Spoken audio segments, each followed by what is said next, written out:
But మీరు అన్నట్టుగా any one guidance that I always follow is that నేను హీరోగా లాంచ్ అవ్వక ముందు డాడీ నాకు ఇచ్చిన ఒకే ఒక్క సజెషన్, నేను అది ఇప్పటికీ గుర్తుపెట్టుకుని ఉంటాను.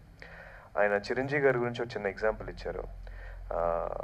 డాడీ ఒకసారి మాట్లాడుతుంటే, అరే చిరంజీవి గారు చాలా సినిమాలు చేశారు, కొన్ని సినిమాలు హిట్ అయ్యాయి, కొన్ని సినిమాలు ఫ్లాప్ అయ్యాయి, బట్ ఆయనకి ఏ సినిమాకి ఒక యాక్టర్గా ఎప్పుడు బ్యాడ్ నేమ్ తెచ్చుకోలేదు. సో రేపు నీ సినిమా హిట్ అయినా ఫ్లాప్ అయినా ఒక యాక్టర్కి ఎప్పుడు బ్యాడ్ నేమ్ తెచ్చుకోవద్దని చెప్పి అన్నారు. సో అది నేను జీవితాంతం గుర్తుపెట్టుకునేదండి. So that is a very big motivation quote for me. So రేపు నా సినిమా హిట్ అయినా ఫ్లాప్ అయినా ఒక యాక్టర్గా ఇప్పుడు నేను బ్యాడ్ నేమ్ తెచ్చుకోకూడదని నేను ఇప్పుడు ట్రై చేస్తుంటాను. చిరంజీవి గారి పేరు వచ్చింది కట్టి అడుగుతున్నాను సార్. రీసెంట్లీగా అంటే చిరంజీవి గారు మా నాన్నగారితో ఒక సినిమా చేస్తానని కూడా చెప్పారు కదా, అది ఎంతవరకు వచ్చింది ఏంటి సార్? నేను చాలా పెద్ద ఫ్యాన్ సార్. చిరంజీవి గారు అంటే నాకు దేవుడితో సమానమైన.